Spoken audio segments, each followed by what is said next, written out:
तो आदाब, नमस्कार, गुड इवनिंग, सत श्री अकाल। एक बार फिर आप तमाम लोगों का स्वागत है क्रांतक की कहानी के इस एपिसोड में। उम्मीद है पूरी फैमिली अच्छी होगी, अपना और अपनों का ख्याल रख रही होगी।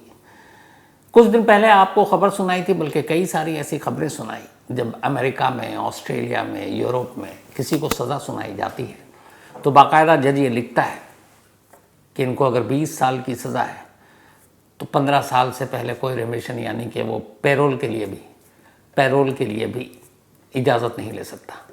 40 साल की सज़ा है तो 25 साल से पहले वो पैरोल की इजाज़त नहीं ले सकता।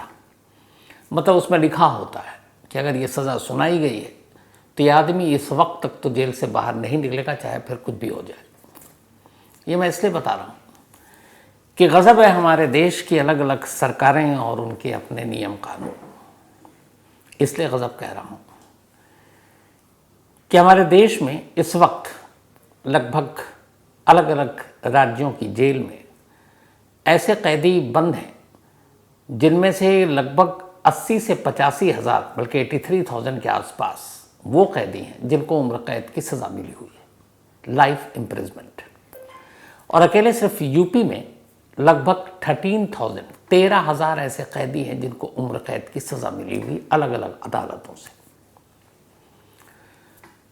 अब ये देखिए कि अगर किसी को उम्र कैद की सज़ा मिलती है, अब उसे पूरी उम्र जेल में काटनी है। पुराना वाला तो गया कि 14 साल में आप बाहर आ जाएंगे। अब तो बड़े नए नए कानून हैं कि उम्र कैद, पहले ये था कि उम्र हो जाए तो उनको छोड़ दो यार, वक्त से पहले रहम करो।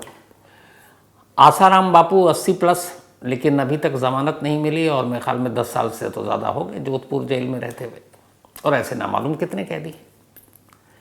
लेकिन कमाल है, एक नेता, एक पूर्व एमएलए, विधायक, जिस पर एक नहीं 3 कत्ल का इल्ज़ाम है, ट्रिपल मर्डर, और उस शख्स को उम्र कैद की अदालत सज़ा सुनाती है। और सज़ा सुनाए हुए सिर्फ 8 साल 9 महीने और 11 दिन होते हैं। सिर्फ 8 साल 9 महीने 11 दिन, 8 years 9 months 11 days। और उसके बाद सरकार कहती है कि बहुत हो गया, 8 साल 9 महीना और 11 दिन काट लिया, तो अब इनकी सज़ा पूरी हो गई, अब इनको छोड़ देना चाहिए। ट्रिपल मर्डर है इल्ज़ाम। तो सरकार सिफारिश करती है, डीएम साहब, डिस्ट्रिक्ट मजिस्ट्रेट, उस इलाके, उस शहर के जो मालिक होते हैं, जिस जेल में वो बंद है, उस जेल का जेलर एक सर्टिफिकेट देता है कि भाई जेल के अंदर बड़ा अच्छा चाल चलन है, इस आदमी को जेल में नहीं रहना चाहिए, जेल के बाहर होना चाहिए। डीएम साहब कहते हैं कि नहीं ठीक है, जेलर साहब ने कह दिया, सोसाइटी के लिए कोई खतरा नहीं है। सरकार कहती है बहुत हो गए, 8 साल 9 महीने 11 दिन, इससे ज़्यादा क्या रखना है, इसको छोड़ दो। उसके बाद गवर्नर साहब के पास अर्जी जाती है, मर्सी पिटिशन, कि छोड़ दीजिए इनको, और गवर्नर साहब भी आनन फानन हुक्म सुना देती हैं। और अब वो जेल से बाहर आने वाले हैं, आजकल परसों कभी भी आ जाएंगे। आपको अजीब लग रहा होगा सुन के, लेकिन ये हकीकत है। साल भर पहले एक शख्स अमरमणि त्रिपाठी और उसकी वाइफ मधुमणि त्रिपाठी को भी इसी तरीके से सरकार ने उम्र कैद की सज़ा मिली हुई थी, वक्त से पहले रिहा कर दिया। अब साल भर के अंदर अंदर दूसरी बार ऐसा हुआ है जब यूपी सरकार ने एक शख्स को, जिसको उम्र कैद की सज़ा है, जिसके ऊपर 3 कत्ल का इल्ज़ाम है, उसे कहा कि बाहर कर दो। उनका नाम है उदय भान करवरिया। बीजेपी के 2 बार ये विधायक रहे, और इनके ऊपर एक और एमएलए, एक और विधायक के साथ उसके ड्राइवर, और एक गोलीबारी में राहगीर, एक बेकसूर भी मारा गया। 3 लोगों के कत्ल का इल्ज़ाम था, और सिर्फ 8 साल 9 महीने 11 दिन के बाद यूपी सरकार ने कहा बहुत हो गए, इनके ऊपर रहम कीजिए। इसी यूपी में 12,000 से ज़्यादा, लगभग 13,000 के आसपास उम्र कैद की सज़ा पाए हुए कैदी हैं, जिनमें से बहुत सारे की उम्र 60-70 साल से ऊपर हो गई है, और वो बहुत शराफत से जेल के अंदर रह रहे हैं, लेकिन उनका कोई सुनने वाला नहीं है, वो जेल में ही है।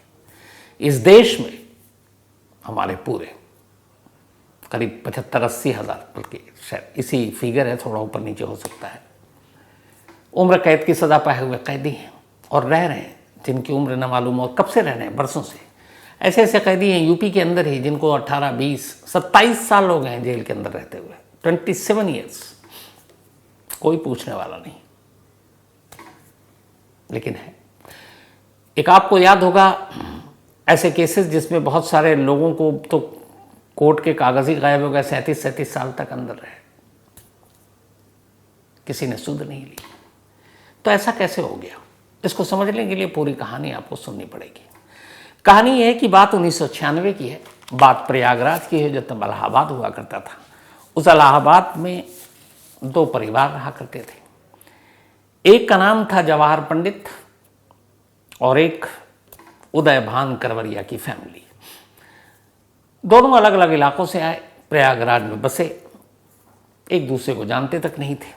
लेकिन फिर हुई शुरुआत, जब जवाहर पंडित प्रयागराज पहुंचा तो जवाहर पंडित ने छोटे मोटे अपने धंधा शुरू किए, बोरी सिलने का काम शुरू किया, और उसके बाद आहिस्ता आहिस्ता उसने माइनिंग और बालू, बहुत जो घर बनाने में सीमेंट बालू का इस्तेमाल होता है वो बालू, तो बालू के ठेके को लेके उसने कोशिश शुरू कर दी। यहीं से पहली बार उदय भान और जवाहर पंडित के बीच दुश्मनी शुरू हुई, क्योंकि वो भी बालू के ठेके पर नज़रें गड़ाए, ये भी बालू के ठेके पर, और दोनों के बीच में जब तक फिर लड़ाई झगड़े होते रहते।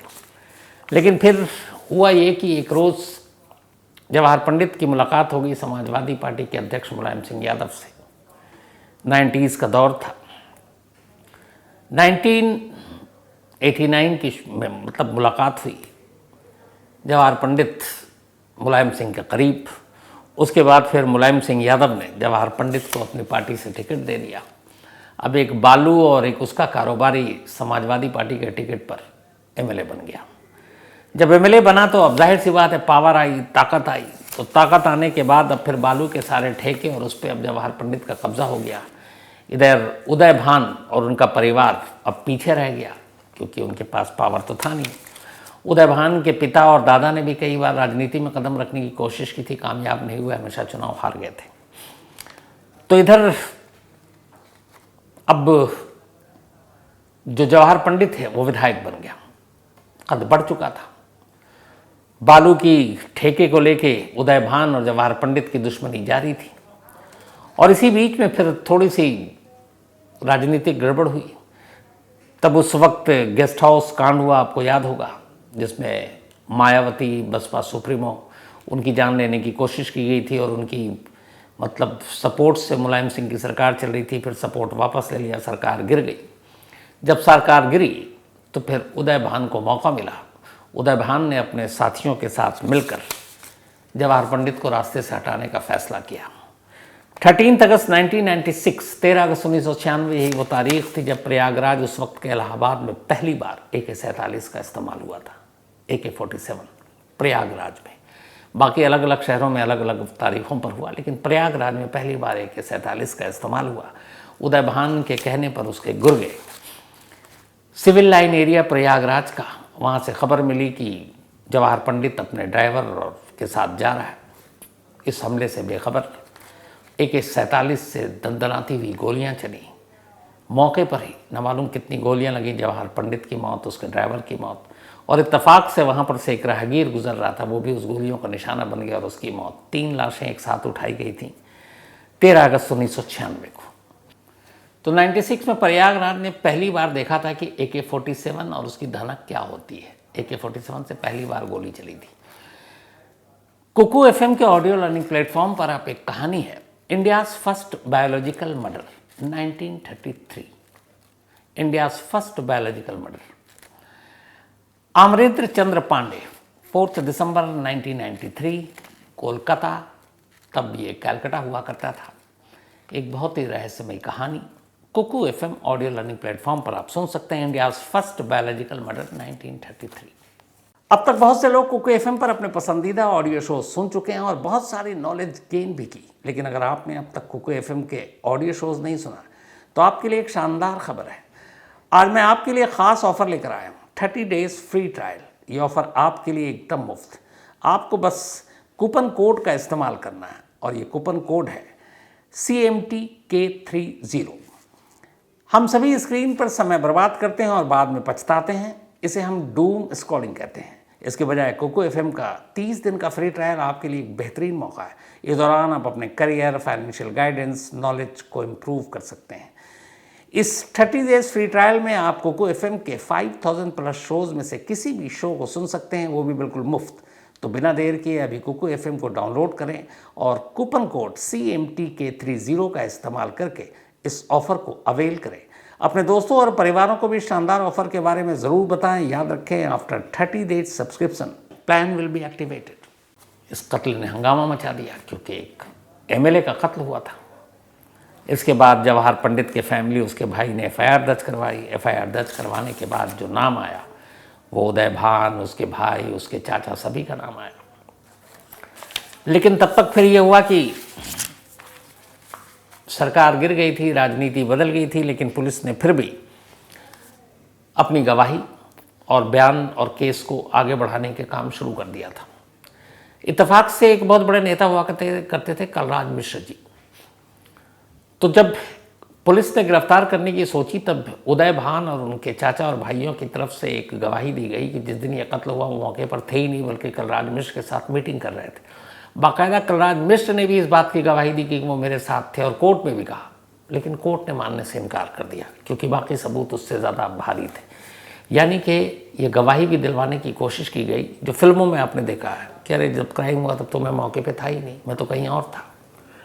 लेकिन दूसरे सबूत ऐसे थे जिनसे ये साबित हो गया था कि ये लोग भी मौका वारदात के आसपास थे। लेकिन इसके बावजूद फिर मुकदमा चला। अब इधर जब जवाहर पंडित का कत्ल हो गया तो उदय भान को बीजेपी ने टिकट दिया, वो 2 बार विधायक बने, जीते। लेकिन फिर कोर्ट में उन्होंने डाल रखा था कि ये राजनीतिक रंजिश की वजह से मेरा नाम आया, मेरे परिवार का नाम आया। यूपी में सरकार बदल गई। यूपी सरकार ने फिर कोर्ट में ये कहा कि उदय भान का नाम हटा दीजिए इस केस से, क्योंकि ये इस कत्ल में शामिल नहीं है। तो सरकार की बात कोर्ट तक पहुंची, लगा कि नाम हट जाएगा। लेकिन उससे पहले ही जवाहर पंडित की बीवी भी कोर्ट पहुंच गई और उन्होंने कहा कि 3-3 कत्ल, इतने सारे गवाह, सारे सबूत, अगर ऐसा होता है तो लोगों का कानून से विश्वास उठ जाएगा। बाकायदा हाईकोर्ट में इसकी सुनवाई और हाईकोर्ट ने कहा बिल्कुल नाम नहीं हटेगा और निचली अदालत को कहा कि आप अपने मुकदमे में तेज़ी लाइए, क्योंकि 1996 का ये मर्डर था और तब तक 2012-13 आ चुका था। तो फिर 2012 में वापस जब समाजवादी पार्टी की सरकार आई तब उसने कहा कि भैया 12-4-16 साल हो गए, अभी तक कुछ केस में हुआ नहीं, पुलिस को भी हड़काया गया कि इसमें कुछ करो। तब जाकर फिर पुलिस हरकत में आई। 2014 में अदालत ने फिर कहा कि भैया आप गिरफ्तार किया जाए इन दोनों को, मतलब उदय भान और उनके रिश्तेदारों को। अभी तक गिरफ्तारी भी नहीं हुई थी। 2014 में फिर खुद ही सरेंडर कर दिया उदय भान उनके रिश्तेदारों, 2014 में। उसके बाद सरेंडर किया। बाद में इन लोगों ने कोर्ट में अपील की, यूपी सरकार ने भी अपील की कि इनका नाम गलत है तो इनको बाहर कर दिया जाए, ये मुकदमा वापस ले लिया जाए। लेकिन कोर्ट ने कहा सबूत इतने पुख्ते हैं कि नाम वापस नहीं लेंगे और लोअर कोर्ट से कहा आप मुकदमे की कार्रवाई शुरू कीजिए। और आखिरकार अब मुकदमे की कार्रवाई शुरू हुई। जुलाई 19 जुलाई को कोर्ट ने पहली बार, बल्कि जुलाई 2019 में लोअर कोर्ट ने 19 मतलब 96 में कत्ल हुआ था, 4 साल उधर और 19-4 23 साल। 23 साल बाद ट्रिपल मर्डर के एक मुकदमे का पहला फैसला आता है लोअर कोर्ट की तरफ से, प्रयागराज की जो सेशन कोर्ट है।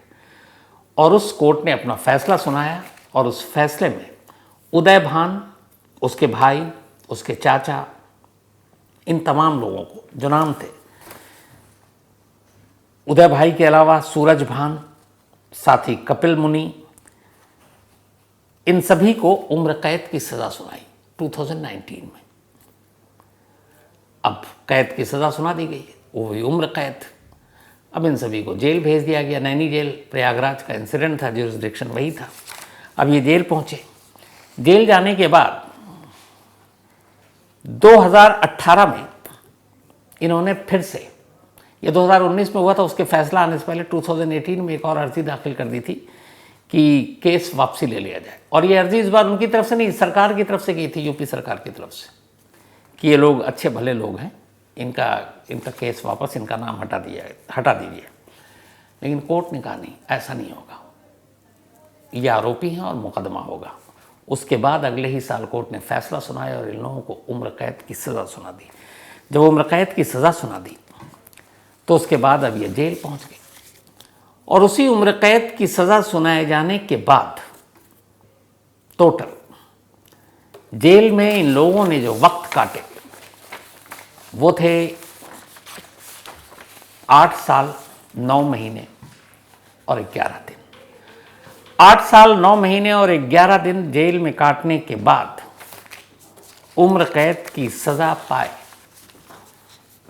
खासतौर पर एक शख्स उदय भान करवरिया, इनको छोड़ने की सिफारिश किसी और ने नहीं की, बल्कि यूपी सरकार ने कर दी। हुआ ये कि जब ये जेल पहुंचे तो जेल जाने के बाद किसी भी कैदी को छोड़ने के लिए कुछ राज्य सरकार के पास पावर होते हैं, अधिकार होते हैं, वक्त से पहले रिहा करने के लिए।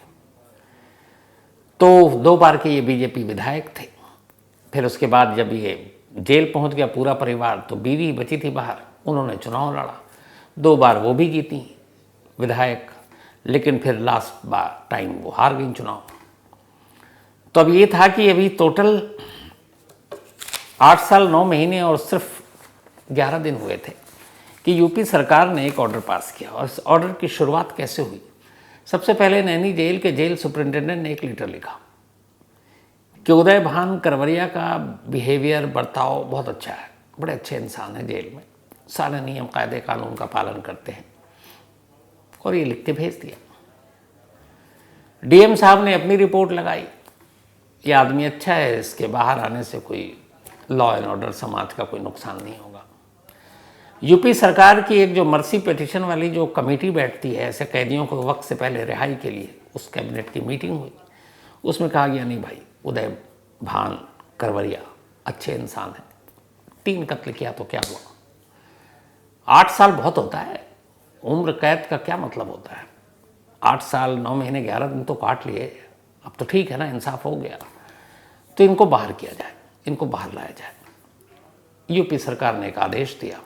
आदेश आनंदीबेन यूपी की गवर्नर है, उनके पास पहुंचा। अब वो भी क्या करें, पूरा प्रशासन, सरकार, सबने फैसला कर लिया, तो अब उस फैसले को कहाँ रोकेंगे।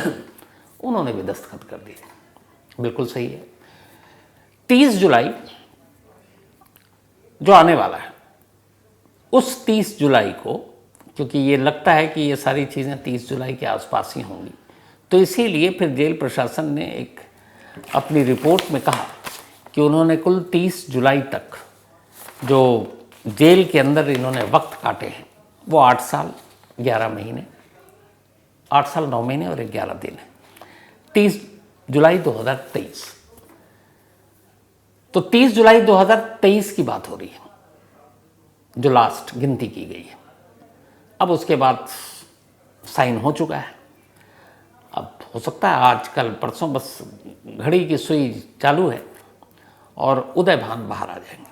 लेकिन क्या कहानी यही खत्म हो जाएगी? नहीं, पूछे क्यों। ट्रिपल मर्डर के जो चार्जेस लगे, जो एफआईआर दर्ज हुई, जो चार्जशीट हुई, उसमें उदय भान, उनके भाई, उनके चाचा, सभी का नाम है। तो सिर्फ एक आदमी को आप वक्त से पहले कैसे रिहा करेंगे? उदय भान की वक्त से पहले की इस रिहाई को नज़ीर मानकर इनके बाकी रिश्तेदार, भाई और चाचा सरकार के पास अपील करेंगे और कहेंगे कि भाई उसको कर दिया तो हमने क्या गलती की, हमने भी तो उतनी ही गोलियां चलवाई थी, हमने भी तो जो प्लानिंग की तो उसमें 3 ही मरे थे, तो 3 मारने पे वो भी बाहर आ सकता, तो हम क्यों नहीं आ सकते हैं? तो आने वाले वक्त में ये भी बाहर होंगे, ये होगा आने वाला सच। अब उधर जवाहर पंडित की बीवी, जवाहर पंडित की मौत के बाद वो भी मैदान में उतरी, राजनीति, 4 बार की एमएलए हैं। उनको जैसी ये खबर मिली, फौरन उन्होंने कहा कि ये फैसला अगर 3 मर्डर के इल्ज़ाम पाए हुए जो सज़ा याफ्ता हो चुके हैं, तो कातिल है, 3 मतलब लोगों के कत्ल के कातिल, वो अगर सिर्फ उम्र कैद की सज़ा पाने के बाद 8 साल 9 महीने 11 दिन में बाहर आ जाए तो ये कानून का मजाक नहीं तो क्या है। क्योंकि यही चीज़ बाकी कैदी भी कह सकते हैं। जो मैंने गिनती गिनाई कि 12-13 हज़ार तो सिर्फ यूपी की जेलों में जिनको उम्र कैद की सज़ा मिल चुकी है, इनमें से आधे वो हैं जिनकी उम्र 60 साल के ऊपर हो गई। एक वक्त ऐसा था जब कानून ये कहता था कि किसी को भी अगर आप वक्त से पहले रिहा करते हैं तो कम से कम 60 साल तो उसकी उम्र हो जानी चाहिए, 15-16 साल वो कम से कम जेल में काट चुका होना चाहिए।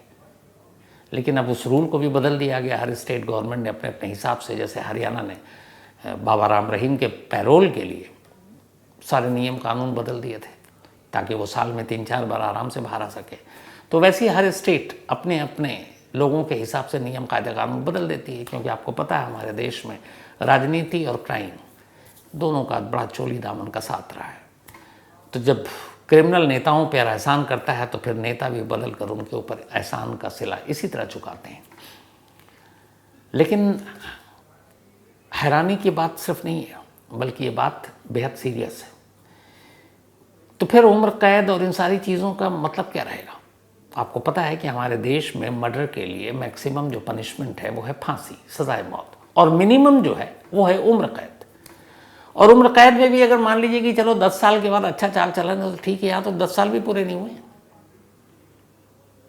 और आप छोड़ रहे हो, वो भी एक नहीं, दो नहीं, तीन जिसके सर पे कत्ल का इल्ज़ाम है।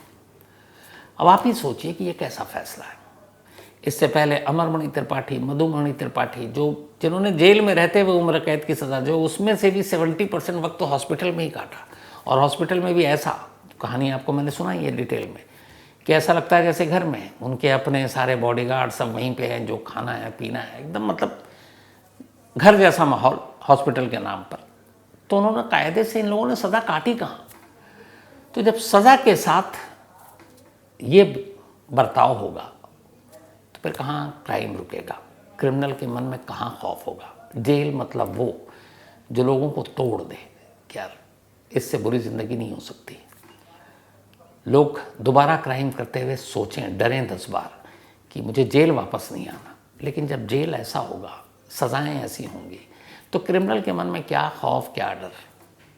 तो कहेंगे यार क्या है, ज़्यादा से ज़्यादा पकड़े जाएंगे, जेल पहुंच जाएंगे, जेल में तो सारी सुविधाएं, उसके बाद सरकार में थोड़ी अपनी सेटिंग होगी, वक्त से पहले रिहा हो जाएंगे, टेंशन क्या है।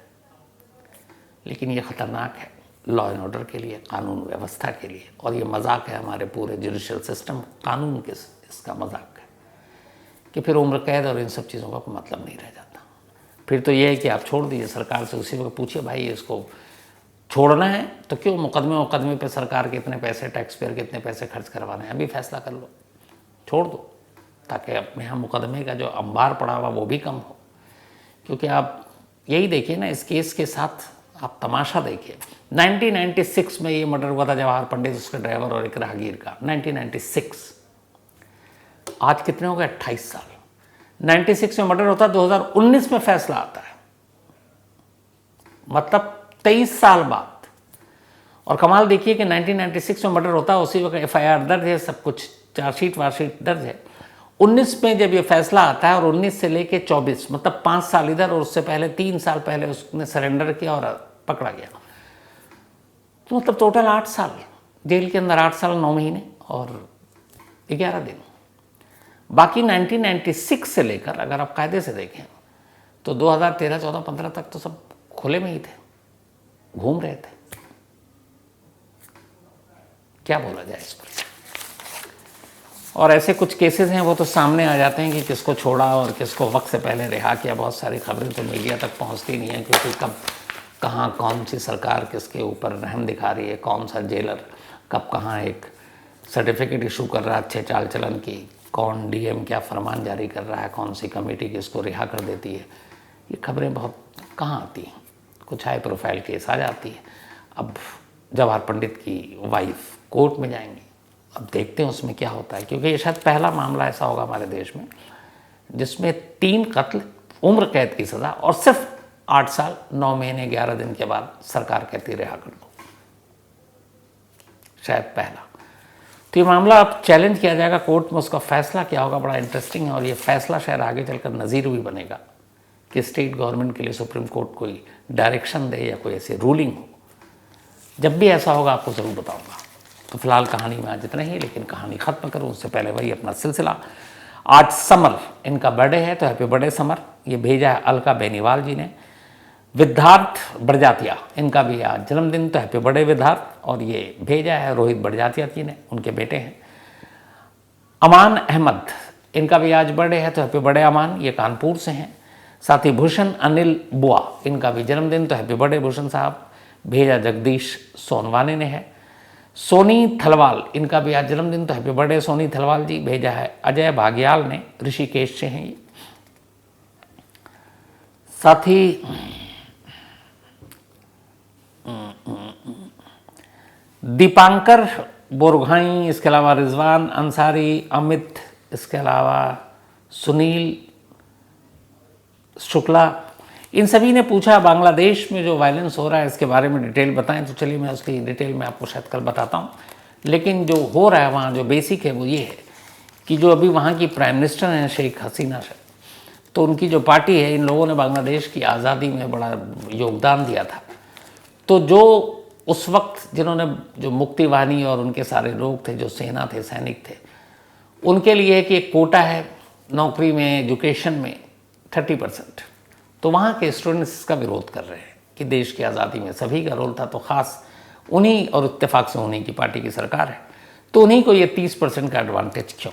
बाकी डिटेल में मैं, हालांकि सुप्रीम कोर्ट ने अब उस पर स्टे लगा दिया है, तो हो सकता है अब ये वायलेंस रुक जाए, पर डिटेल में आपको ये कहानी सुनाऊंगा। इसके अलावा Aman Malik, thank you so much. Mayank Tripathi, कहानी की फरमाइश की। Amit Gaur, thank you so much Amit भाई।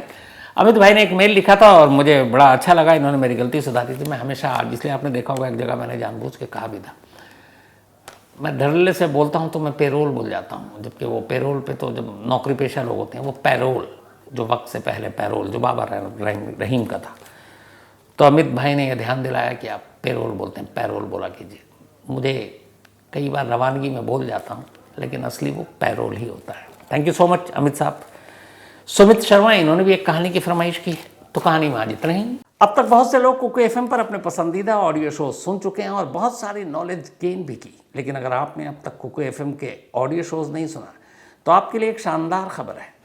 आज मैं आपके लिए ख़ास ऑफर लेकर आया हूँ, 30 डेज फ्री ट्रायल। ये ऑफ़र आपके लिए एकदम मुफ्त। आपको बस कूपन कोड का इस्तेमाल करना है, और ये कूपन कोड है CMTK30। अब आपसे मुलाकात होगी कल रात 9 बजे किसी नई कहानी के साथ। तब तक अपना और अपनों का ख्याल रखिएगा। Thank you very much.